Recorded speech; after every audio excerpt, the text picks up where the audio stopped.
evening. Good evening. I'm Barbara Mallory Caraway, and welcome to Give Me a Moment.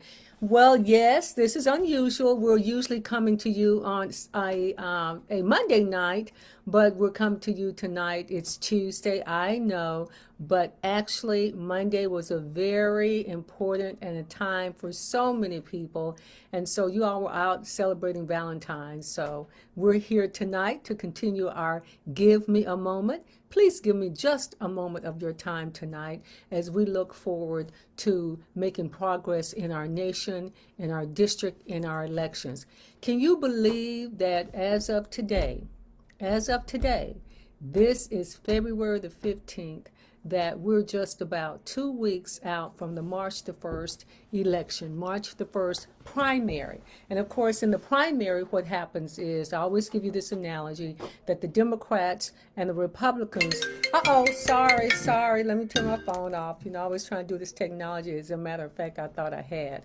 But we are 2 weeks out from the primary, which means that the Republicans will select through voting their nominee to face off in the November general election, and the Democrats will choose their nominee. And as you know, we have a lot going on in this nation. We have an assault on voting rights. We have an assault on human beings as one unit. And so as we move forward in this primary election, please be aware of how important it is to vote. But more importantly, what I'm most concerned about, as I talk to you week in and week out, is the escalating violence in our communities, among our young people, the gun violence, the physical and mental abuse that's going on. And it just seems that we keep escalating and escalating and escalating. And we need someone who can go to Washington to speak on your behalf, to make sure that we do something about these guns and this gun violence in our community. And we continue to look at how we're going to deal with the high cost of prescription drugs. We have the cost of escalating electricity. That was one of the things that I talked about when I was in the Texas legislature, that we need to look at how we're going to deal with all the basic cost of living. Food is just astronomical. And I'm shocked. Every time I go to the gas pump, people need gas to go to work. And so I am always shocked. I had to go to fill up my car today, and it was really basically on E. It cost me $45. $45. And for that tank of gas, it really doesn't last you if you're traveling a lot, maybe 4 or 5 days, depending on where you're going and how far you have to go. So the basic costs of needs, and they want to talk about, when I say they, the economists, about inflation, because what happens with inflation is the cost of goods and services continue to go up, but your wages remain stagnant, so people can't even afford to the basics of living. It's a strain.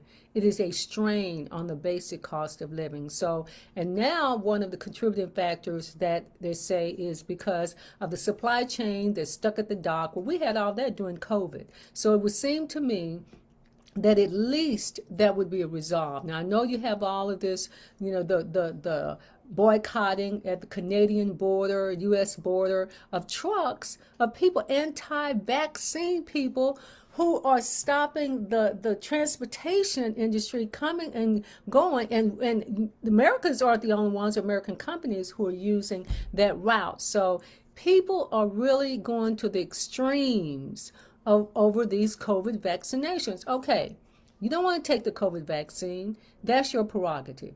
The government had mandated, particularly with businesses 100 and over, to have your employees vaccinated. Well, the Supreme Court said, no, you can't do that. So, but they could mandate within governmental entities. Now, businesses have taken up on themselves, because I certainly don't. When I go into a restaurant to eat or a place, I'm always wearing my mask. I do not want to be around people who are not masked up, because it not only jeopardizes the people in their establishment, but it also gives the potential of going and you transmitting that virus. But we have even more pressing things that we need to talk about in terms of education. It is really alarming what has happened to education since COVID. I will assure you that I have personal experience as to how our educational system is being directly affected by COVID. You get ongoing cases of students, and they are in elementary school under 5. They're looking at a vaccine to get, elementary students and kids under 5 vaccinated, 5 and over, really. And then they're looking at how they're trying to keep the environment of learning safe, because children are really becoming the most transmittable of the COVID. Now, things may be kind of, people think, settling down and saying, well, COVID is not going to be like the flu. Well, until we get to that point, we really need to be aware of what is going on with our families, our loved ones, and making sure that we are being protected. So give me a moment to talk about some of those other issues that are important to you, in addition to prescription drugs and medication, education, how we're going to take care of our families with the high cost of food, the basics of food and gas, which requires someone who can go to Washington to be able to navigate through this tremendous maze. You know me because of my work in the Dallas City Council, on the Dallas City Council, where I represented West Dallas, one of the most depressed and poverty-ridden areas in the city of Dallas. Look at it now. And so we are going through that process to try to rebuild. I was chair of the Transportation Committee, so I understand how transportation works. DART, lobbying the federal authorities to be able to bring those dollars to the state and the city of Dallas so that we would be able to have mass transportation. I created the Dallas Youth Commission, so that young people will have an opportunity to understand how government works. And I truly believe that if they understood that, then more young people will become more involved in government, because it affects you on all levels. People I often hear say, well, I don't vote because my vote don't count and it don't matter. They don't say it doesn't. Don't matter, because they're going to do whatever they want to do anyway. Well, guess what? Whenever something happens, who do you call? You call someone in the government, because regardless of what you think about that, they have authority. Whether or not the way your garbage is picked up, how you have to go and register for your driver's license, how you have to register for your car tag. If you are a hairdresser, you have to get a license from the state of Texas to be able to practice on hair. You have to, the streets that you drive along, that is all regulated by someone or managed by someone. The highways that you travel on, the food that you eat is regulated by the FDA to make sure that it's safe for you to eat. So when you say you don't vote because my vote don't matter, well, it may not matter, but you have been affected by it. One way or the other, you are being affected by government. And so it is important for you to at least have a voice. Now, what I want to do and to be is your voice at the table. I don't want just a seat at the table. I want to be your voice at the table to make sure that whatever interest that you may have, that they are expressed and acted upon. I will not be fresh off of some, high water saying, oh my God, we're going to sink, because I have experience. I have experience in the Dallas City Council. I have experience in the Texas legislature.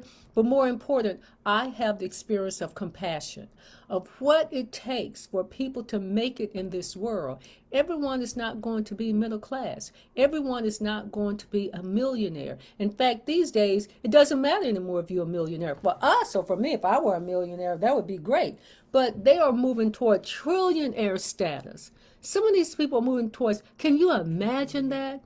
Trillionaire status. And many of us can't even earn $15 of what they call a living wage. And I say they because my experience is that it takes more than even the $15. And if you can make $15 an hour, that's fine, but it takes more than $15 an hour to live. So we have to make sure this in this capitalistic society, because that's what we're in, a capitalistic society where free market reigns. You know, you get out there and you go and you have to make it on your own. Well, there are many of us who cannot take that opportunity, and that's why you need people like me to be your voice at the table, to advocate for fairness, equality, and justice, to make sure that you can also have a chance, just a chance, at this American dream. And most of that, most of it starts with education. So parents, please, I'm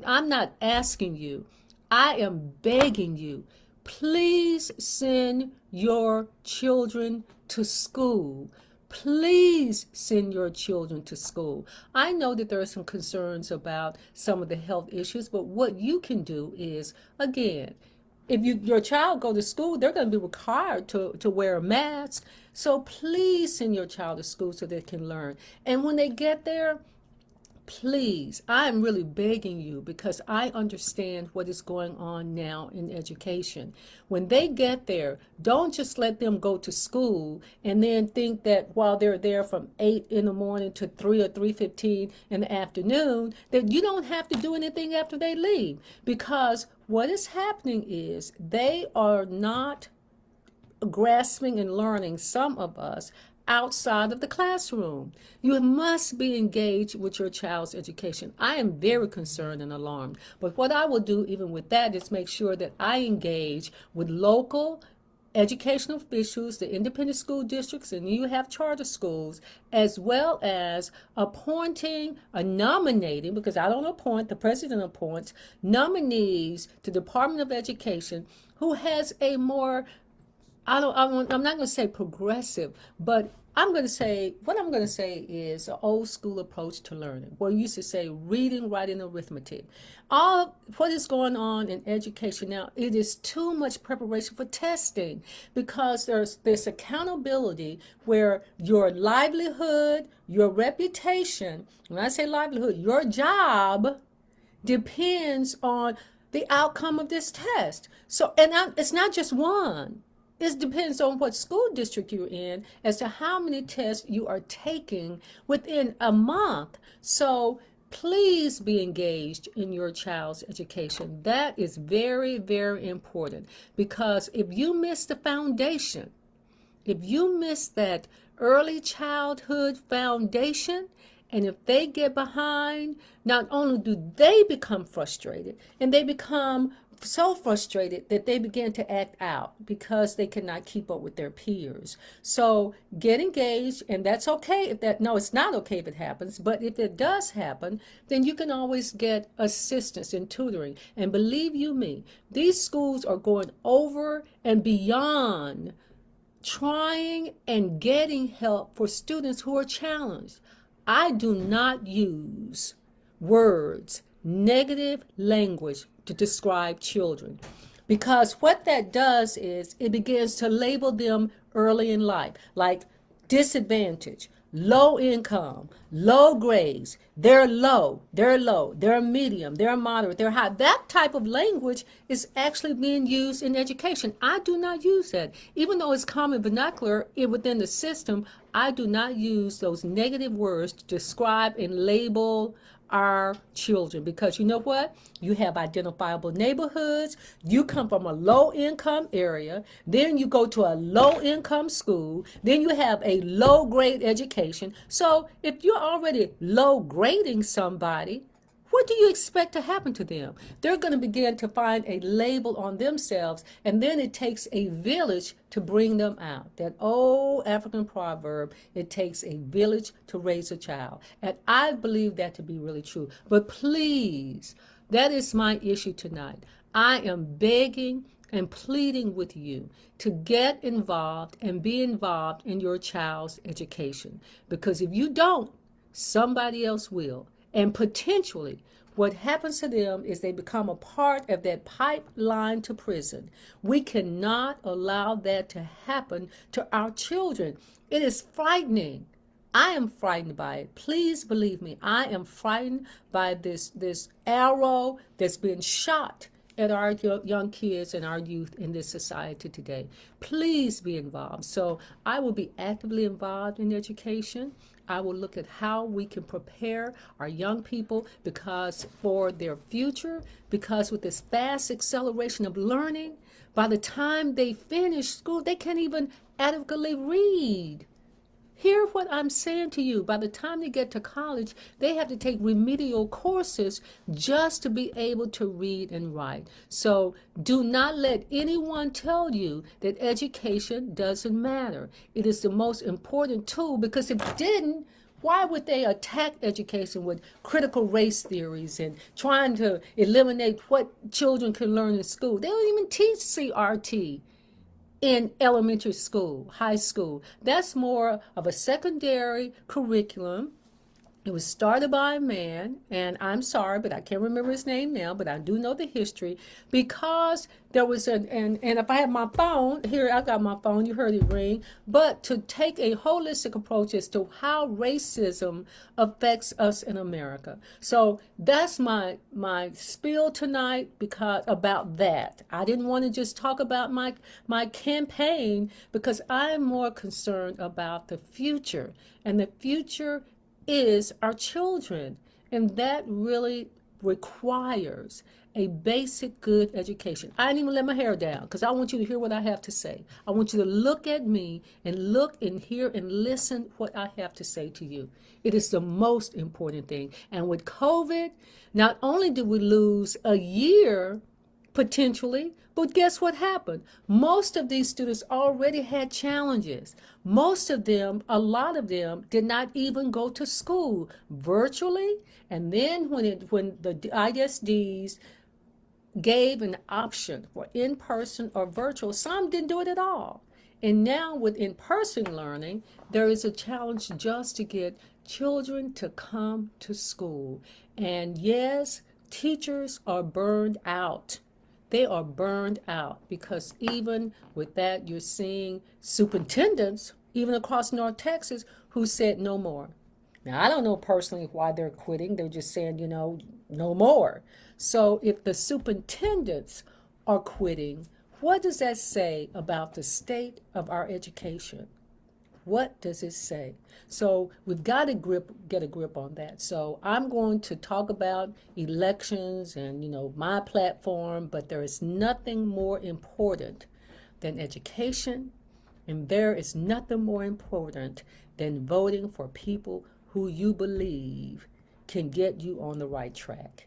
And that is why I'm running for office. That is why I'm running for Congressional District 30. I am the most experienced person in this race.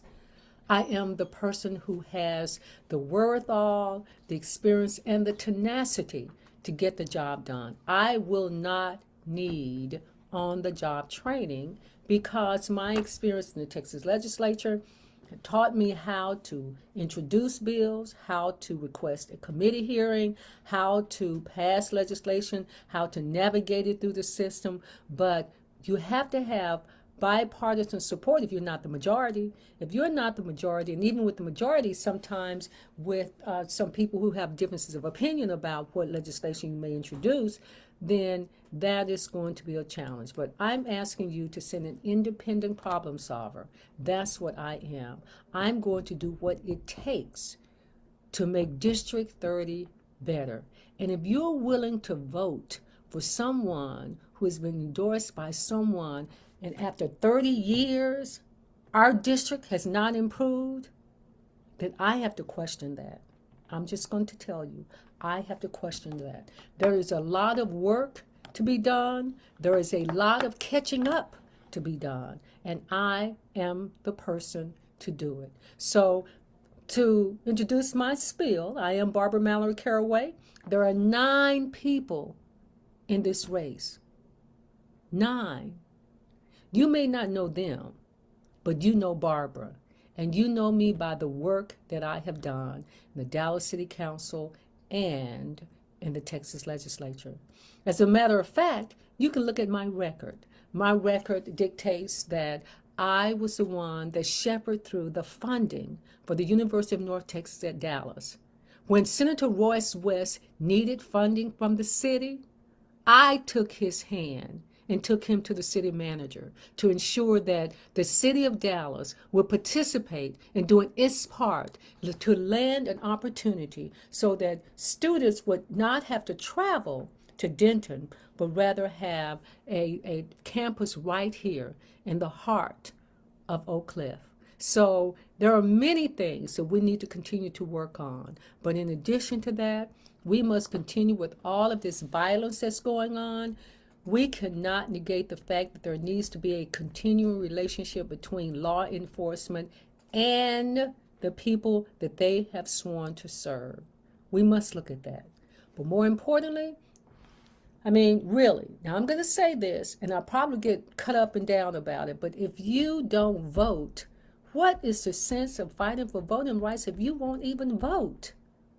We must not only fight for the right to vote, but we must vote. We must vote. We must not let people convince us that our vote doesn't matter. Now, there's an election coming up on March the 1st. Early voting is going on right now. It is going on through February the 25th. And here's the deal about early voting. In your county, you are allowed to vote at any early voting polling location throughout the county. If you live in Oak Cliff, you live in North Dallas, and for some reason you're in another part of the county, you can vote at that polling location. In fact, I think on election day, you can also vote at any polling location. Typically, it was that you had to go back to the polling location by which you lived. But that's an easy fix. If you wanted a ballot by mail, I would dare to say it's too late, because you had to request an application by February the 18th in order to get your ballot back to vote. And you know the stipulation that requires you to have a voter ID, a government ID, as well as an option, you can put the last four of your social security number. But you must, I would not even deal with that. I would say, if you can, go to the polls and vote, and go before election day, because you can never tell what may happen. Now, the polls are open until 5 during the weekday, and on weekend, I do believe they're open from 7 until 7, and on Saturdays and Sundays from 12 until 7. But here's the deal. You must go and vote before February the 25th if you want to vote early. Election day is March the 1st. So one other thing is that we have to look at is that we're looking at how, I don't have a screen. We're going to look at to see what is going on. I guess I can, traffic quality checkpoint.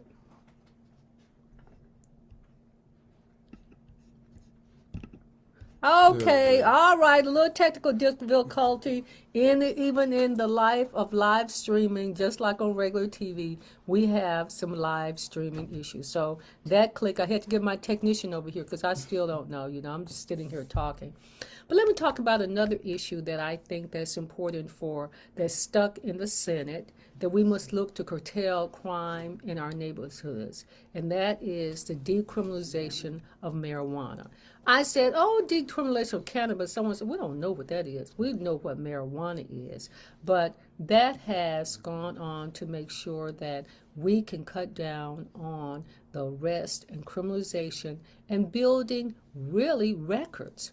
It's hard to get a job once you get a record. And that's another thing. So y'all gonna get me on this soapbox about how you're being eliminating from getting good jobs, good housing, good education.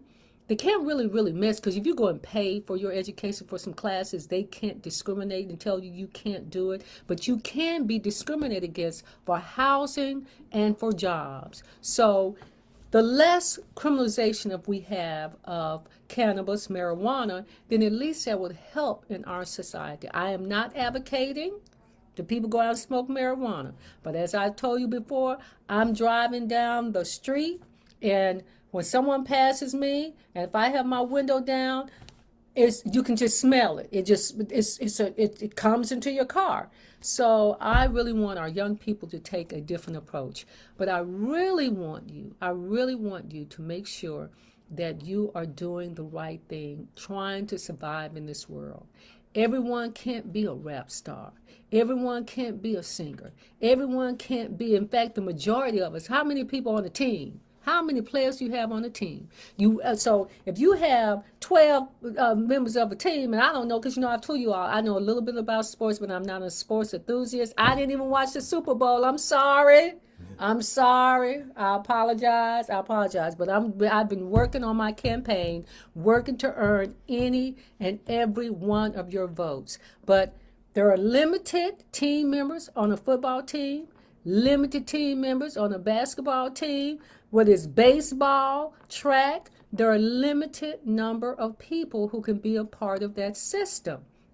Now you're seeing that it really is a system, because the NFL is being sued because they've been gambling on losing in order to get high power, a quarterback or a trade. I just watch it, for some people, they start talking to slavery. You got to, it's a trading auction and all that. Okay.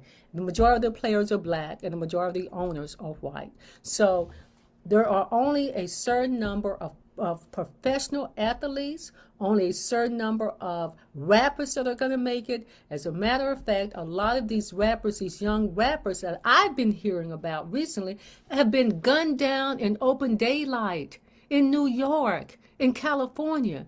Some months ago out there on Dallas, and not that they were rappers, but on I-35, shot down in broad daylight. So a reason I'm saying that, I love the arts. I love movies. I love entertainment. I love music. I love all of that. But the thing about it is, you have to have a foundation. You must have something to fall back on. That's what my parents always told me. Okay, so let me break it down what Barbara Mallory Caraway stands for, and why I'm asking you to send me to Washington. I will look at how we can create an economy that's beneficial to all of us. We live in a capitalistic society, so we need entrepreneurs. We need funding for small businesses, not just the Community Reinvestment Act, where banks refuse to do their job and loan money to small businesses at a rate that will help them succeed. Instead, they just want to be deposited. You can bring me my money, you put your money in the bank, because you know what? When I can go to the World Bank, I can say, I have this number of deposits, this amount of money, so give me more. Not just depositories. They don't need to just be depositories. They need to be able to use that tool effectively to loan and to build small businesses, build an economy where small businesses really are the driving forces of our economy. So we need to it, and that is what I will do. Not only building on an economy that includes a wage. I'm not going to say living wage. I'm going to say an appropriate wage to allow people to manage and to be able to take care of their families. So businesses, small business, economic development and growth, we've got to look at safe neighborhoods where you don't feel, if you're driving through your neighborhood at nighttime, you don't have to hear all these gunshots, people shooting guns like for fun. Sometimes it's just for fun. So we got to get control of this crime and this violence. And I will do that as part of my six-pack plan, which includes education, economic development, public safety, includes the fact that government should bring its tools to the communities to be able to empower them. We need to look at a political machine that's going to be our voice. And more importantly, whatever you believe in, you got to have, at one time, this word family values became a wedge issue. By that, what I mean is, as part of this six-pack plan, families must feel that they can be contributors to our society and that their family and children will live in this society safely. So that is part of my six-pack plan. But we've got to save the planet. Look at this. One day you got sunshine, One day you got tornadoes. The other day you got wind. Today the wind has been so high, recently, until you go outside, you're in like the Wizard of Oz with Dorothy being blown into a tailspin into a tornado. So we have to look at how we're going to protect this planet, and we also have to look at how we're going to continue our faith. Whatever you believe in. Whatever you believe in. I'm a Christian. A lot of people may not be Christians. So you must have that faith which allows you to fall back on when things get hard for you. There is nothing else. There is nothing else to rely on. So I want to really thank you for giving me a moment of your time today. I want you to remember early voting has begun. It will go through February the 25th. I'm asking for your vote. I am asking for your support. But more than that, I am asking for your faith in me to be able to go to Washington, to be able to be your representative, to be able to get the job done. I have the experience, the tenacity, commitment, and more than that, I have run the race. I have kept the faith, and I am asking for your vote. Barbara Mallory Caraway, a independent problem solver. You can't go wrong. I appreciate your time, and I appreciate you giving me a moment. Thank you.